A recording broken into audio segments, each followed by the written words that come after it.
Hey everyone, welcome back to the Herbalist Hour. Today I'm joined by Camille Freeman. Welcome to the show, Camille. Thank you.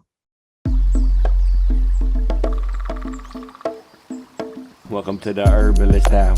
This is where community gather, merging the power of people and flowers, the sweet and the bitter to the salty, the sour. Umami, it's time for the Herbalist Hour. Happy to have you. I've always been curious about this about you. What's kind of your herbal lineage? Where did you get your start? And who were some of your teachers? Yeah, so I actually got my start in my 10th grade English class. We had to do a writing project, and my English teacher knew that I had an interest in sort of holistic things, and she recommended that I do a project on echinacea. And this was in the olden days before the internet was what it is. And so I did this year-long project on echinacea, which involved me writing off to Jim Duke. Like, I wrote him an actual letter, and Whoa. I sent off for copies of Herbalgram that came in the mail, and that, I went through the card catalog at the library. So I did all that, and I was really interested in echinacea, but I had no idea that herbalism was a field. And I was listening to your podcast with Kiva the other day, and I was like, oh yeah, similar. Like, I had no idea that that was a possibility. So then I went to college, and after that, I wasn't sure what I wanted to do. And I found out about naturopathic school, and I was like, oh, that could be interesting. But then I looked into it, and I was like, oh, it's a lot of money, and the only only classes I'm interested in are the herb ones. So I was like, Right. how about no? And and then I was driving across the country. I was living in Orcas Island at the time, out off the coast of Washington, and I was going across the country. I stopped in New Mexico because I thought I might want to go to massage school there. And there was a farmer's market, and there was this table, and it said Herbalist Apprentice Wanted. And that was, I think, the first time I ever heard of an herbalist. And I became the apprentice. Wow. That was Monica Rude, who lives in Silver City, New Mexico. And she makes fire cider, salves, things like that. So I lived on her farm as an apprentice in a plastic yurt, which in New Mexico in the summer is, quite an adventure. That sounds brutal. Brutal, but we weren't inside. We were hardly inside at all during the day. So, it's fine. But yeah, I apprenticed on her farm, and we did lots of growing, medicine making. We would, she's a Michael Moore person. Sure. So a lot of that type of training. And then right when that was wrapping up, I was like, oh, I want to know more about clinical, how to actually recommend these herbs to people. And that's when the master's degree in herbal medicine opened up at Tai Sophia. So then I moved there, and Jim Duke was part of that program. So it was sort of like a full circle moment for me. I was like, oh my gosh, this is, his garden was right a mile or two away from their campus, and he was on the faculty. And so I got to be really good friends with Jim, and Wow. I went to school there and became an herbalist, started practicing clinically at that point. Wow. Okay. I had no idea Jim Duke was a part of Tai Sophia, which is now Maryland University of Integrative Health. Is that where you met Bevan Clare? Yes. Okay. So I went to school there, and when I was going through it, Simon Mills was the program director, and so was really heavily influenced by his lineage and tradition, as well as James Snow and Kevin Smellman. So they were kind of the core faculty at in my day. Wow. And then after that, I got another master's degree in physiology and biophysics because I wanted to know more about the body. Yep. And eventually I got hired onto the faculty, and Bevan was also on the faculty. So we shared an office along with Andrew Pengelly, and we had babies at the same time. So there were times when our single office was full of, chew toys and baby mats and diapers and that sort of thing. James Snow was our director, and we all three of us had babies within a few months of each other, and it was chaos. It was chaos for a little while. It's a lot of breastfeeding, a lot of spit up, all the things. Well, it's a little foreshadowing. I actually got a video question from Bevan Clare for you, but we'll bring that up later on in the episode. I'm curious, as Tai Sophia, aka MUIH, where you also got your nutrition background, because a lot of times I'll say, the clinical herbalist that I know, act as a, say, dietitian or nutritionist in some way. My path to getting into herbalism was an interest in nutrition. So yeah, I guess it's a couple part question. Where did you get your nutrition background, and do you kind of feel like you are primarily a nutritionist and a herbalist on the side? Yes, in a lot of ways, I feel like a nutrition imposter because Oh, I backed into it from herbalism, really. okay. At the time when I got my master's degree, the state of Maryland had basically, because they considered herbs a subset of nutrition, they're dietary supplements, technically, they counted that as a relevant degree. And so I was able to basically qualify. I had to get 1,000 hours of experience and take their exam, but I was able to qualify for a license with just that degree, which I mean is great. It helped me in some ways. I'm not a huge fan of licensing for herbalists, but in terms of having that sort of medical credential, it has opened up some doors for me. And then I basically just recently went back and got a doctorate in nutrition from MUIH, mainly because I had been working there for 10 years. And after 10 years, you can take classes for free. So it was, Wow, that's cool. It was a free doctorate. And so I was like, why don't I do not? that? So convenient when you're, working and homeschooling and pandemicking. Sure. But anyway, that's fine. So yeah, I did that. But basically I am a nutritionist technically, but I am, I am sort of bare bones. Like, let's just eat as well as we can. Like, let's eat the best foods that we can work into our diets. Let's just make sure people are getting enough plants. Let's check the protein. It's very, fundamental is my approach to nutrition. I don't do a lot of nitpicking, let's just say. Okay. Yeah, totally. Yeah. I don't know if you know this, but we have a course called The Art of Frugal Nutrition. So I want to get to this later about the heart-based model that you talk about, pricing structure and whatnot. So The Art of Frugal Nutrition is a sliding scale course, and it actually slides all the way down to free. We felt like it would be kind of hypocritical if we were charging a lot of money for this course where we're trying to help people save money on food. But yeah, it's just more of a passion project or anything. So far what we have is fermentation, dumpster diving, the Spice Apothecary with Bev and Claire, actually, Eat Your Weeds with Shayna Lipner-Grover, and then we just released one on nourishing herbal infusions with Bridget Dougherty. And I'm just kind of curious, with that background, knowing that, are there any maybe potential future modules that you could think of right off the top of your head as far as like another way to incorporate nutrition in your life without spending a lot of money?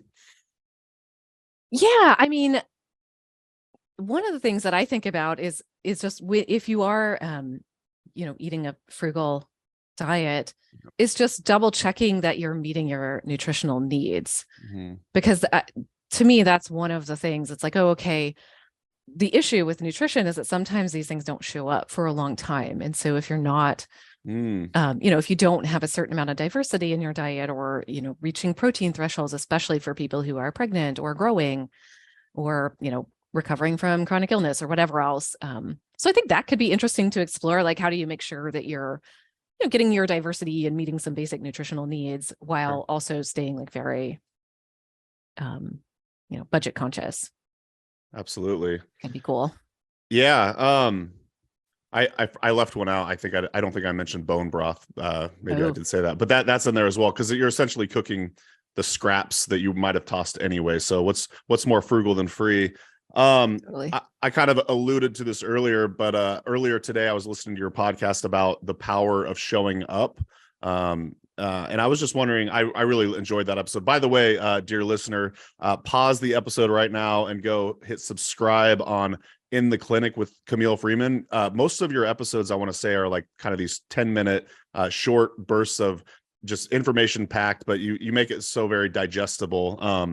So yeah, definitely go subscribe to In the Clinic with Camille Freeman. But yeah, I just listened to an episode all about the power of showing up, and I kind of wonder if you want to go on a little diatribe about that for our audience.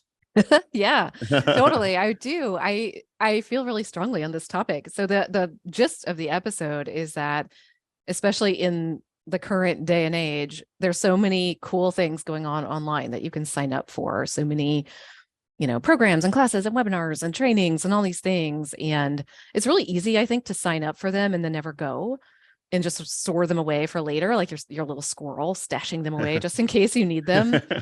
And I think there's some value in that, especially if you think, oh, I really definitely want to know this and I just can't go right now. Right. But I also think there's just so much value in showing up live and being there in real time. And it's not just to sort of assuage the teacher's insecurities, it's which is a part of it. But when you are there live, there's a different type of interaction. You're not just consuming, you're engaging. And to me, that's a very different energetic of, are you participating? Are you building community? Are you connecting with not just the teacher, but the other people who are there? Are you like showing your face and making yourself known? And that's so different than like listening to it on 2X as you fall asleep that night. It's like a totally different thing. And, I get a lot of questions from people that are like, oh, how do I build my practice? How do I get referrals? How do I, tell people what I do? And I'm like, part of it is showing up to those kinds of things. Like if you're in a class, or if you're in the HerbRally Schoolhouse and there's a live thing, or if you're taking a training on whatever, and there's a live component, or there's a community forum where you can show up. If you show up there consistently, even just like once a week, or occasionally leave a comment, write a note to the teacher or somebody you connected with, it makes such a huge difference. And that is how people remember you. And then they're like, oh yeah, I met that person in that class. I'm going to send somebody their way. It's not about you just somehow asking them. It's like you show up, you come to the surface of their consciousness, they know you, and that makes all the difference. So I think that's so important. And, as somebody who's taught classes with hundreds of people in them, sometimes it's surprising how few people will actually write back and say like, oh, that was great. Thank you so much. Or this is something I learned. Or even like I don't know if you've seen this on your newsletter or not, but you can have like thousands of people in your newsletter send something out, and not that many people write back and just say, oh, this was a great newsletter. This really helped me. Thank you. Yeah. It's only a small handful of people. So you're not nobody. You feel like, oh, maybe I'm just one of the crowd. It doesn't matter. Totally matters. If something helped you or served you or touched you, you just like write and tell the person that made a difference for me. It really, really matters. Yeah, I couldn't agree more. For the longest time with the HerbRally podcast, I felt like I was just putting these episodes out into the void. And I don't think podcast is a very interactive medium per se, but yeah, it doesn't hurt to just say, when I say, oh, you can email me anytime, mason@herbalist.com, give me your feedback, constructive criticism, just say hi, and then never receive any sort of feedback. So it is very beneficial. Yeah. From the presenter's standpoint. Yeah. Just to receive that, I guess, validation. And I really want to highlight what you're talking about as far as building community. Shout out to Lydia, because every YouTube video that we publish, she's always saying like, hi, or just leaving a heart or this or that. And you know what? I went over to her YouTube channel. I gave her a subscribe, and now I feel like I kind of have a relationship with this person. And it really does it's not just an ego trip thing. Like you need to tell me what how well we're doing or whatever. But that does feel nice. But at the same time, I really do think it helps build community. Yeah, it's a connection that Lydia didn't have before and you didn't have before. And now there's there's like that relationship, that network. I always think of it as like the roots underground that are interacting with each other and talking to each other and supporting each other. And that's how we build as a field and as a profession, is just like supporting each other. Amen. That's what HerbRally is all about. I wasn't going to originally ask you this, but I feel like your LinkedIn account is also really amazing. And so yeah, dear listener, go follow Camille on LinkedIn. But I did want to say, it almost seems as if you put out these thoughts that you have, and a lot of times they're like very profound. And then I realized after listening to your podcast, you almost kind of like combine the two. Like you have this thought that you put out there on LinkedIn, and then you make like a 10-minute episode about that. Am I noticing that? Is that actually how you kind of do it? Yeah, I don't have any kind of formula. Yeah. So Sure. I wish I could say there's a method here, but there is not. Yeah, so I think that what's most valuable to me about being on LinkedIn though is the like connection. Yeah. And so I'm not there really to promote things per Right. se, but That's it's the just best. like, there's actually, it's kind of weird, but there's actually a bunch of cool herby people on LinkedIn that are There is. interested in having, conversations and hearing what people are doing. And so I just try to show up there when I've got some time, and, it's just like a way to reach out and kind of reach out some tentacles and connect with some people. So that's how I think about it. Yeah, I want to say I'm kind of lazy with LinkedIn. I just kind of post what our most recent content is or whatever. But I really appreciate that you take the time to give a thoughtful, insight and then put it out there for the world to read. And then you go more in depth on your podcast and whatnot. But earlier I was bringing up this whole pay from the heart model, and you were in your episode, you were kind of comparing it to a sliding scale type model, and I'm just kind of curious if you could expound upon that for the audience. Yeah. So pay from the heart is a model that I learned from a mentor of mine, Mark Silver, who runs something called Heart of Business, which is not specifically for herbalists, but it is like sort of a marketing program for people who are heart-centered and don't want to do kind of gross marketing stuff. Mm-hmm. So I highly recommend his work. But anyway, Mark introduced me to this model, and I started applying it to my Monday mentoring program. And the idea is that, and I have tried over 15-ish years, I have tried so many different models, just, sliding scale, free clinic, all the different things. I've tried lots of bartering, all kinds of things. And what I found with sliding scale is that it's so hard for people to place themselves. And there's so much guilt about like, what's the difference between 30 and 35? And like, how do I decide which one of those, and versus 0 versus 75? It's like overwhelming, especially when people are already in a little bit of a crisis mode where they need help. It can be really hard to make that decision, and to the point where it, I think, is a barrier for some people to even sign up. So what Pay from the Heart does is it's similar, but essentially you give people a certain number of choices and you explain what those choices are. So for example, you say, here is the minimum viable price for this program that just basically keeps the lights on. Mm-hmm. Here is the price that allows us to not just do the minimum, but to pay the people who are involved a sustainable wage and, kind of have a slightly higher standard of living for the people who are involved. And then here is the price that allows us to open up access for people who can't afford even the lowest price, expand our programs, grow, etc. And you just say, here's these 3 levels, you choose. Yeah. And there's no discussion. It's like you just place yourself where you want to be, pick one of them and sign up. Mm-hmm. So that's Pay from the Heart. And it's not about there's not necessarily criteria for each one. It's just like, okay, if this is what's affordable for you and you understand that that is sort of like the minimum, and that's where you are, then awesome. And then if the middle one feels more reasonable to you, great, and so forth. And anyway, so I like the simplicity of it. I also found that the exercise for me of going through and being like, well, if I'm going to do that model, I need to know what is the minimum price, which is, the finances are hard to sometimes look at. Yeah. So it's helpful for me to just be like, okay, I want to know what it is. Yeah. And at first I was like, oh, nobody, everybody's just going to pay the lowest price, which is fine. Like, I get it. Right. And that's not what happens at all. Oh. Like, a lot of people pay the minimum price, but there are lots of people who pay the middle and a handful of people who pay the highest tier as well. And I feel like the more financially stable I become in this work, the more I also want to support, like if I were signing up for a program like that, I would want to sign up for at least the middle, if not the highest, if I could afford it. And so I do think that, sometimes it's easy to just assess it from where we would be. Right.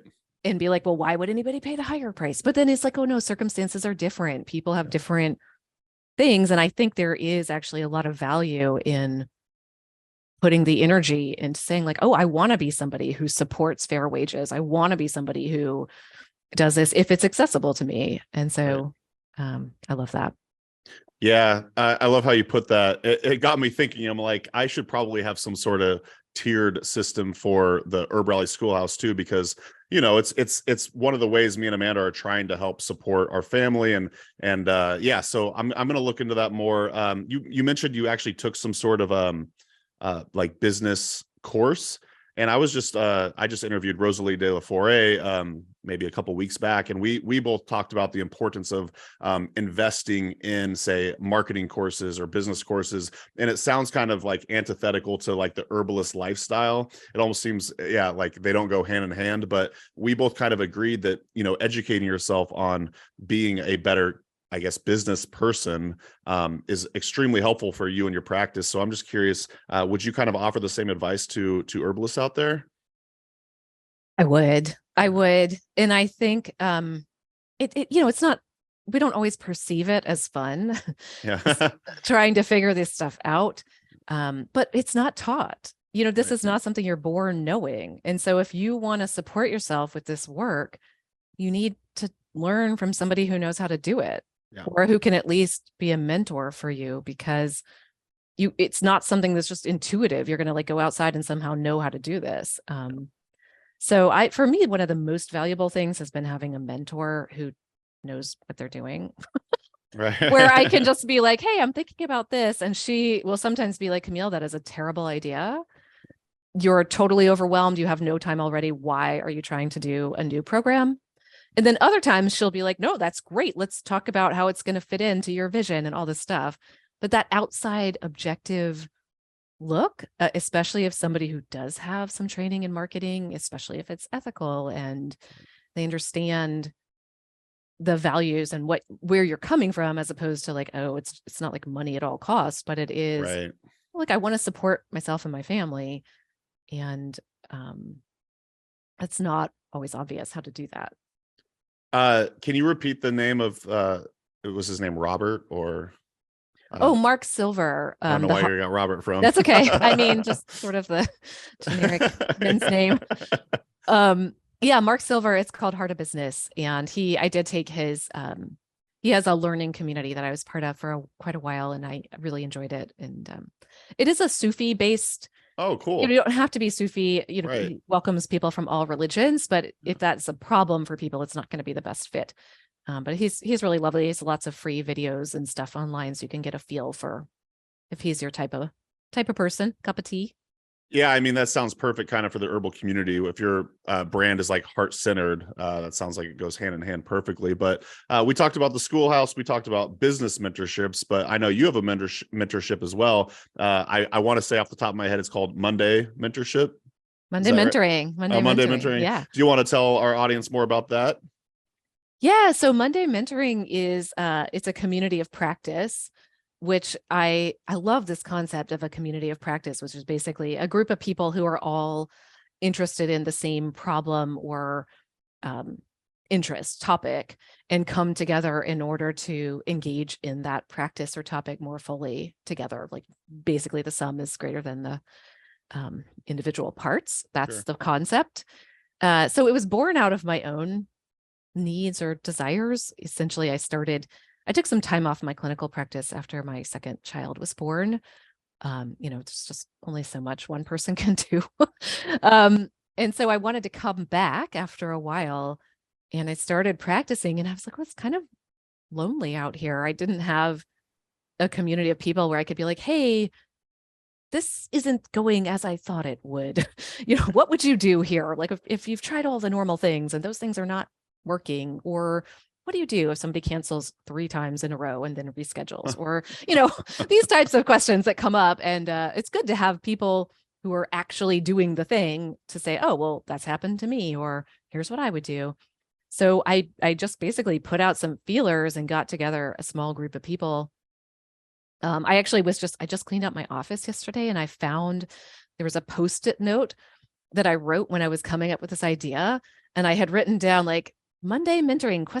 And then the goal was 10 people. Wow. And that was the first. So I had 12 people actually sign up, and we would get together once a week for an hour and just share cases, share, business things, like how do you find more clients, and what do you do if the person doesn't sign the form, or, all the things. And then it kind of grew, it grew from there, and it got to where we didn't really fit in 1 hour a week. So now we have 3 hours a week every Monday, and people sign up. And basically, it's designed to be the core of it is you just show up live for an hour a week and engage with other people doing this work. Mm-hmm. That's the idea. So we're trying to be not complicated. It's not like 18 forums and you post this and you do that. It's really just like, just show up and be with people who are also engaged in this practice for an hour a week, and you're going to grow, and you're going to, expand and build community and all of that. So is that done via Zoom? Yeah, we have every Monday we have a session at noon, one at 5, and one at 7. Oh, So wow. people can come to one, or they can come to, I recommend just trying to come to one, but you can come to all of them. And what we do is we sort of rotate through. We have round tables where we talk about cases. We have training classes, which are my deep dive. I'll do a lecture basically on a specific topic once a month. We have practice management, where we talk about, running money, running things, Sure. websites, all this stuff. Stasha Stahl comes in and does an apothecary class once a month, where people talk about, I don't run an apothecary, so I don't teach that one or facilitate it, but Stasha does. And they're amazing. So Stasha will go through, any questions about harvesting and preparing and shipping and all that kind of stuff. And so we just kind of rotate through those classes, and people can pick, if you aren't interested in apothecary, you can just go to another one. And that's how it goes. So we just do that every Monday, and it's great. We're every time I facilitate a session, I'm just so grateful of how many really cool, thoughtful, committed people are doing this work and showing up for each other. It's really very fun. That sounds like just an amazing experience. Are you at all 3 sessions every Monday?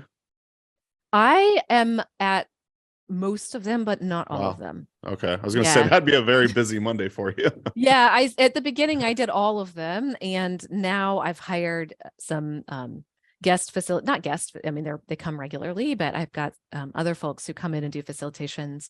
So right now I'm at probably half to 75% of them. And then we have other facilitators for 25-ish% of them. Okay. Right on. Well, where can people learn more about that and sign up? I believe it's a closed cart as of this second. Is that true? Or yeah, we open 3 times a year. So September will be the next one, January, and then kind of late spring. People are like dying to get in right this very second. I could probably help them out, but for the most part, we do those windows. It's just CamilleFreeman.com/Monday mentoring. Awesome. But shifting gears a little bit, I know I don't typically ask this question anymore, but I thought you'd be a great person to ask, because you had a whole episode about the books you recommend to herbalists. Because, a lot of people might say the same books and whatnot, but I know you have a lot of great recommendations. So what are some books you'd recommend to, say, herbalists or clinical herbalists? Yes. Well, it depends. I always like to preface this by saying that it's so tempting to just go out and buy all the books, right? Totally. Just like all the courses too. All the books, all the courses. And I think in some ways it's better to just buy a couple and really like dive through them, learn a lot from those few. And then when you feel like, okay, I've absorbed that, then maybe expand to another reference text that fills a need for you personally.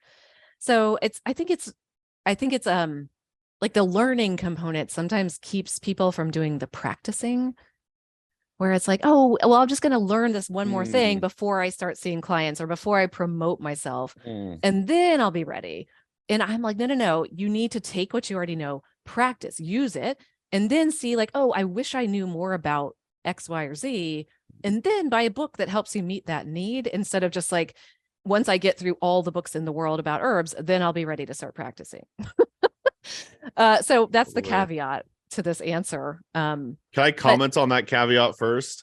I feel like that's just good life advice in general, not just for books and herbalism. I remember in my early 20s, I was obsessed with, say, spirituality and meditating and fasting and reading about spirituality. And I just kept going down this that spiral, and it was fine. It was probably very useful for my evolution and who I am today. But at the same time, I felt like I was lacking something because I wasn't actually doing anything. You know what I mean? And then it finally occurred to me, I actually, ironically, by reading another book about spirituality, they were saying, you know, go find your place in the world by doing actual work. You know what I mean?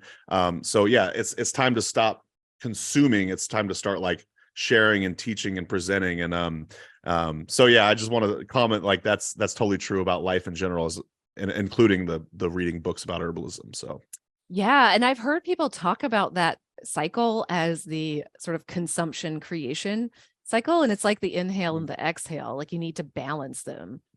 So if you're only creating and putting things out without, you know, taking some things in, then you do wind up sort of in a bubble. But if you're only taking things in and never creating, that you're also off balance. So I think it's got to be a little of both. That's a good point. Yeah, because you don't want to just stop learning, you know. Right. Yeah, exactly.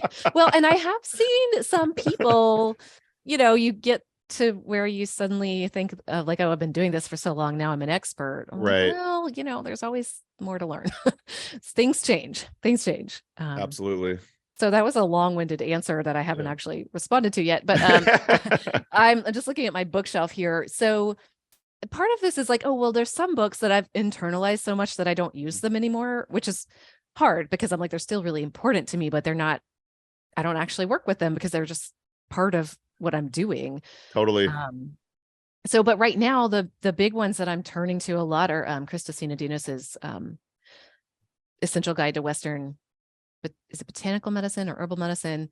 One of those. Essential Guide to Western Botanical Medicine, I think. Yeah. Yeah. I love that book. It's especially for herbs that I, you know about, but maybe haven't worked with quite a lot. I feel like it's a really great way to brush up on it. And one of the reasons I love that book so much is that I feel like a lot of books sort of compile information where it's like, oh, the eclectics said this, and, you know, Culpeper said this, and David Hoffman said this. But there's not that many books that are like, and here's what I have found. And for me, that's the jewel. Like somebody who's been practicing for a long time and is sharing their own reflections and experiences. Those are the kind of books where I'm like, oh, I want that because I know what I've been seeing, but you know, I can read up on the eclectics and all those things myself, but I want to know, what have you learned from all of this? So for me, that's really, those are the tidbits that are really, really helpful. Yeah, we were visiting with Paul Bergner April of last year, and I want to say he talked to us for probably about 30 minutes about how much he loved that book by Krista. So I'll include a link to that in the show notes. I'll also include a link to a 10-minute video that we produced with Krista where she kind of talks about the book and what's inside and all that. So yeah, it's a big beefy book. It is. It's a big beefy book. I just refiled it because I usually have it out on my desk. It's really pretty too. There's lots of plant pictures. I also like Jill Stansberry's formulary series. Again, it's based on her clinical experience. And so for me, again, that's just gold. Where I am in my practice is just hearing from other experienced herbalists about, and then some of my other favorites, it's ridiculous, but I do love a good medical textbook. So ridiculous. But I really love physiology. And so when I'm teaching a deep dive, what I do, like last year we did the gastrointestinal deep dive, and this year we're doing a hormone deep dive. So what I do is I go and I find out like what is the go-to textbook for gastroenterologists? Like what is their Bible essentially? And then I buy it. And then I read it because I want to know, like, what do we know about how the system works? It doesn't have anything about herbs, but I can get a lot from just, what is our current understanding about these things? I can apply that to what I know about herbs and layer the two together. And that, for me, it's really helpful. How important is anatomy and physiology education for the herbalist? And do you have any recommendations how, besides like saying getting a good textbook, how an herbalist could go about learning A&P?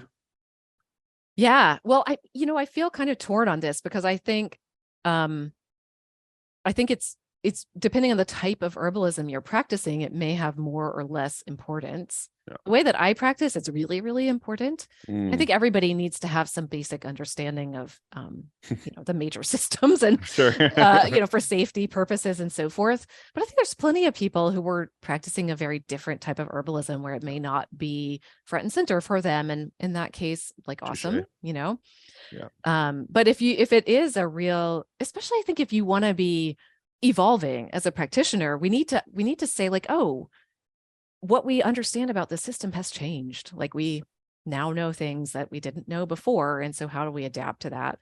And how do we speak with other practitioners who are using this language and who do have this understanding? So how do you learn about it? Well, Tammy Sweet, I know, has some great foundational AMP for, herbalists. So I think that course would be a great place to start. For more advanced people, I do in my deep dives. Those really take a single thing and go into them. So for example, we have, one about GERD and one about IBS and those types of things, but it's not a, comprehensive course about the whole of the body.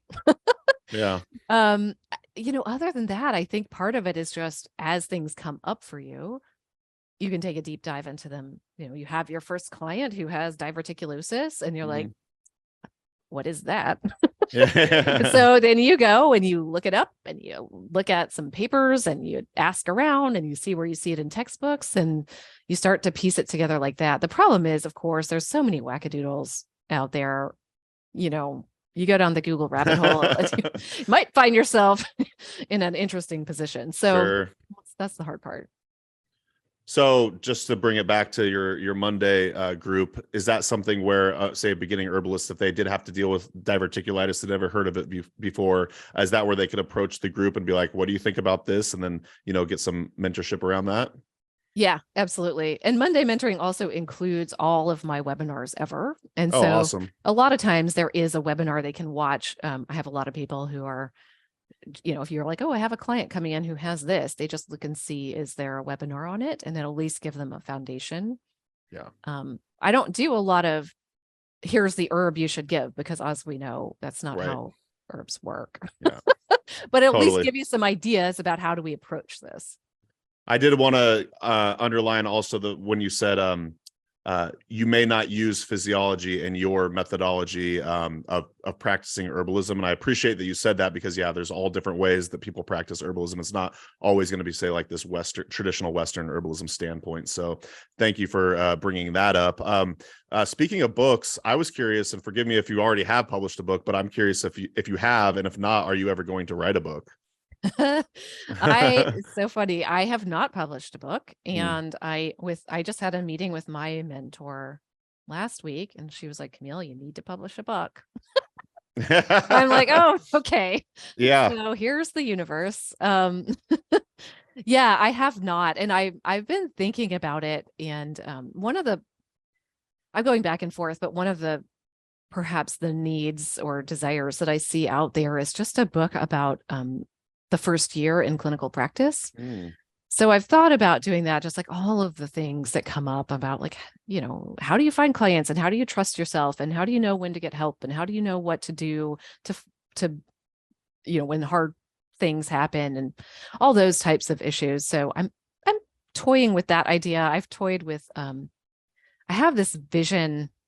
I also am a professor at a university, and one of the things I'm really into in that work is open educational resources. Have you heard of this?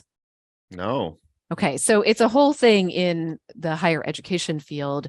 And the idea is that textbooks are oftentimes ridiculously expensive. I mean, hundreds of dollars for something people are going to use for 3 months and then resell for a quarter of the price. Yeah, they'll come out with a new one next year. And yes, exactly. Slightly updated, yeah. You can't use the old one, of course. Right. And so the idea is that that's not equitable. It's not supporting learning, et cetera. And so there's this movement of open textbooks, which are free, published online for anyone to access, for anyone to use. And, they're peer reviewed. They're written by experts in the field.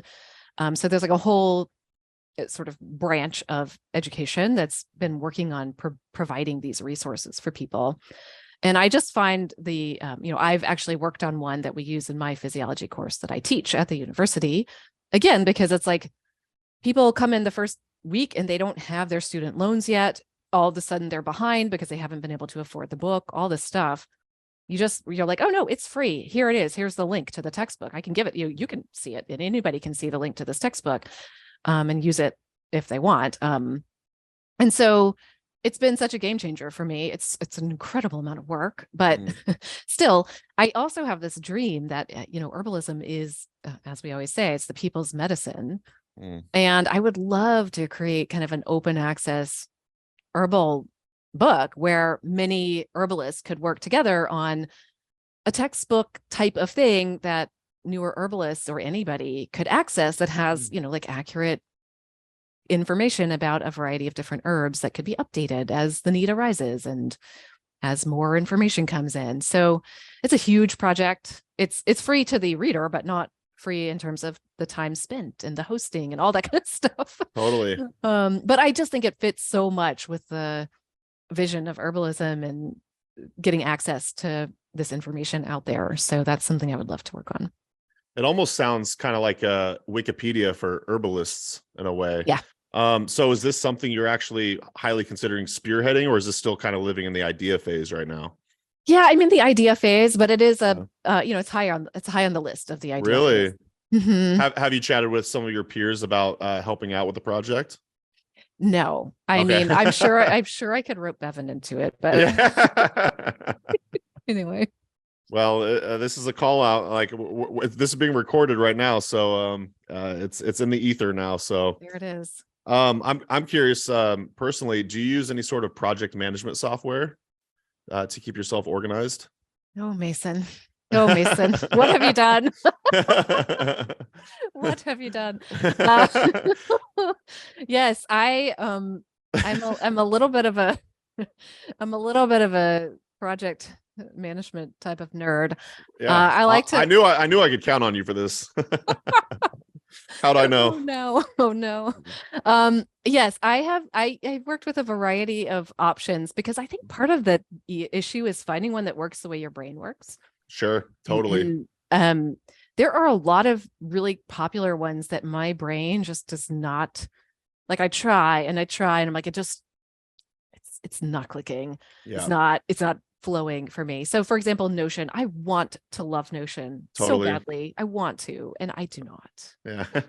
And it's free and it's so pretty. And I just cannot make my brain. I've tried so hard. It's just not going to work for me.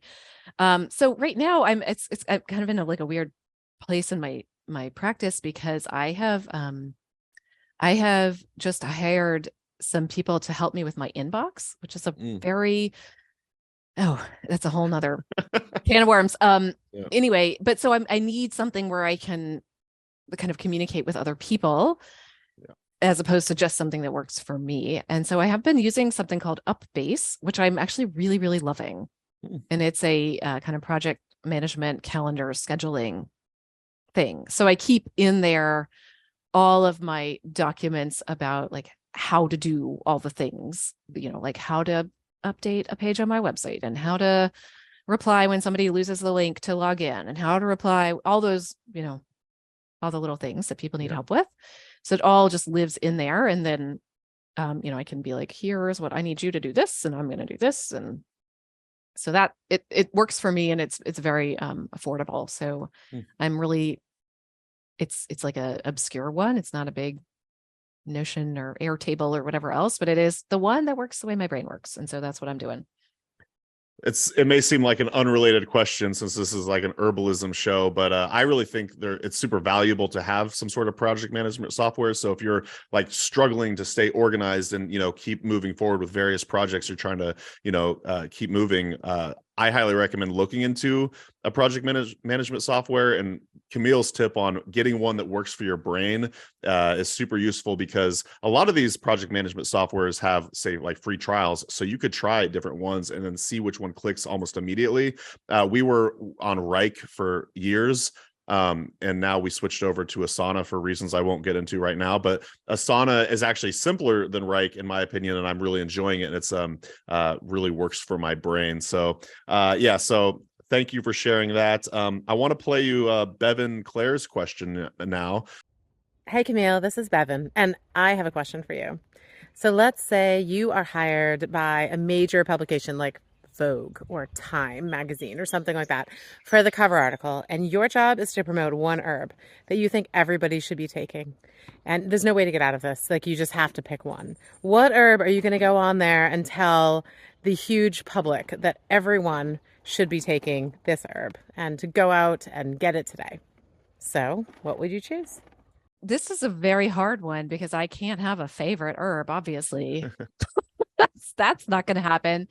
But I might be tempted to write about dandelion because I feel like even if you aren't eligible or interested in, using dandelion as a, internal type of herb, there's still value in knowing about it. People are going to see it out and about, and there's so much to know. So I feel like if I'm having to write a big old article on something, I think dandelion is probably what I'm going with. I love that answer. That's the HerbRally logo. I also call it my gateway herb. It brought me into the world of herbalism. So great choice. That's probably what I'd choose as well. Or maybe oats might be a runner up, but no one's asking me. So Bevan asked you. So well, I think we have consensus. So that seems good. There you go. I really liked this. I really like this podcast episode you did about no one knows what they're doing. So kind of like previously in this episode, I'm asking you to do these like diatribes about, specific episodes you've done. Can you kind of speak to no one knows what they're doing? If you recall what that episode was about. I do. I was just thinking about this on a walk yesterday. It has to do with adulting also, I think. I don't know if you've ever had that moment where something happens and you're like, surely there's someone here who knows how to deal with this. And you're like, no, apparently it's me. It's gotta be me. You're like, I am the adult in the room now. And it's, I think when it comes to business stuff, it can feel like that. Like, oh, somebody else knows how to do this, and I should just find the person that knows how to do this and get them to tell me how to do it. And at a certain point, you realize, oh, wait, they don't know how to do this any more than I know how to do this. I just need to make a decision and to do my best and try it.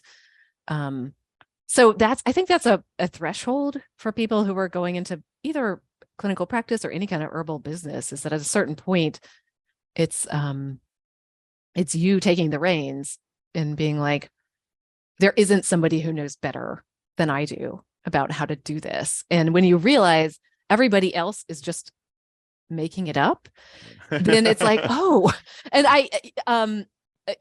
I've thought about having you come on my podcast. That's a different conversation, but to talk about when you started out, you probably weren't like, oh, well, I'm going to do this thing. I'm going to have the HerbRally Schoolhouse, and then we're going to do this. It's like it evolves. You take the first step, and then the next right thing comes along and it turns into something. But most people didn't start out to sort of like do one thing and then just walk in a straight path toward the thing. And so I think that's where it comes in. It's like, oh, there's not a path for you to walk on. You're like, what is the next step? And then that becomes the path. And it's hard to understand that in the beginning because it seems like everybody knows what they're doing.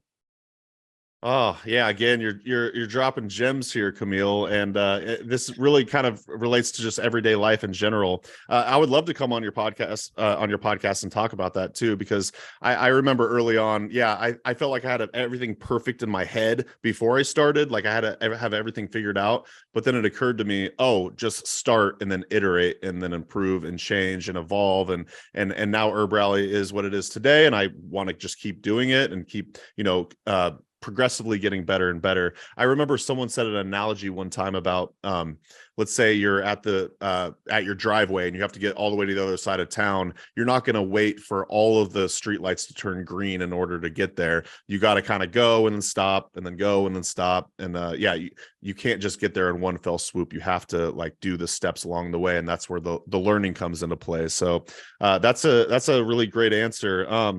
I got to ask this one. Do you have any, if I were to ask you, this is an audience question. If I were to ask you, what does the herbalism industry need most right now besides more herbalists? Do you have any thoughts on that? I do have a thought on that. And I think for me, it's broad scale education of the public to have an understanding of what an herbalist is. That is the big piece. It's like that. People don't know, and therefore it's very challenging. Like as an herbalist, you not only have to be really great at working with herbs and people and all this, but you have to educate people about why they would want an herbalist. And I think if we had a bigger understanding of what we have to offer so that people knew that they wanted an herbalist and could just look for one that was a good fit, that would be amazing. And I'll just say one more thing, which is part of me is like, oh, that's such a big, like, it seems like, oh, that could never really happen and all this. But then I'm like, look at these life coaches.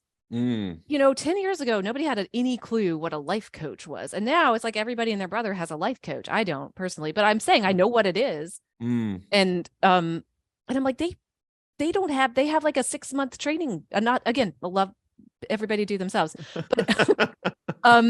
But I'm saying like there's been a whole revolution in the way people understand that. I'm like, it's possible. Herbalism is at least equally as valuable, if not much more helpful for a lot of people. Like there's no reason that we can't have widespread understanding of what we have to offer. That's a really great answer. I never thought of that one before. So kind of shifting gears a little bit, I'm starting to ask this question. What is something that you like doing? What's a hobby of yours that's totally outside of the realm of herbalism and plants and all that? Okay, totally outside the realm. You know what? I asked Susan Leopold this question too, and I wasn't as strict with her. She said she likes climbing trees and reading books about plants. So I was like, I guess that counts too. You're like, it's related. Yeah. Something that I like doing, I think books, that's reading is my downtime thing that I like to do. So I like to curl up in the sun or the shade and read a book. That's my big thing. So you're actually reading a physical book versus say an audiobook. I do audiobooks sometimes, especially when I'm driving in the car, and I have a Kindle. I don't love supporting Amazon, but I do it. And and I have so many physical books. I think I buy them as like a therapy. Basically. I'm like very ambitious in my purchasing of books. Right on. But I have a big pile. I've essentially reverted completely over to audiobooks and podcasts and whatnot. I'm like, man, I miss the good old days when I used to just curl up and read a book. And I'm trying to I'm carrying a physical book with me now in my backpack, and I'm like trying to get myself back in the habit. So it is a very relaxing activity. So wrapping up here, we've been asking this question to end the show, and then we'll kind of ask where to learn more about you and whatnot. But what is your big why, and what keeps you learning and growing as far as like practicing herbalism and sharing it with the world? Yeah, I think my big why is helping people who want to be an herbalist feel like it's possible. Because I think so many people want to do this work and then they start down the path and it's hard. And it's so easy to get to that point and be like, oh, maybe it's me. Maybe I'm not cut out for it. Maybe I'm, blah, blah, blah. There's all the reasons. Yeah. And it's so easy to just sort of turn around or pivot and be like, well, and I'm like, no. We can do this. So I feel like that's really why I'm here, is to help people continue down the path and like, well, let's keep growing. Let's keep trying. Let's keep showing up. Let's keep doing this for the sake of the people we can help and the planet who needs this medicine so much and all of that. I'm like, but we got to get people past that first stage where they've graduated or they've done the thing. And now you're sort of out there on your own. Like it's hard. It's really hard. And you don't have some of the things you need. And again, I feel like everybody else knows what they're doing. And so for me, I'm like, that's where I want to come in and like be that hand on the back that helps people keep going if that's what they want to do. I think you're really doing it too. I mean, just looking at your website, your offerings, you've been kind enough to offer up free podcast episodes for the HerbRally podcast, say like a intro to your hormonal deep dive, and you always just make it so approachable. And as I mentioned earlier, just digestible, these complex topics, and then just kind of your way of explaining it to the student is just I don't know. I just always really love hearing your teachings and whatnot. And I think you're really following your heart and your calling, and you're doing a really great job at it.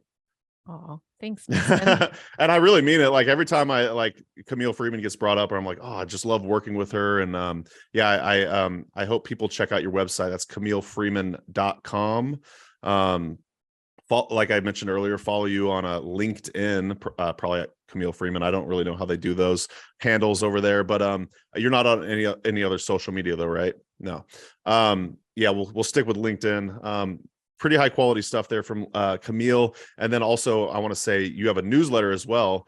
So how should people sign up for your newsletter? Yeah, I have my practitioner notes. So it's for people who are herbalists or nutritionists. And it's just CamilleFreeman.com/newsletter. And it goes out most Thursdays. I send that out. Right on.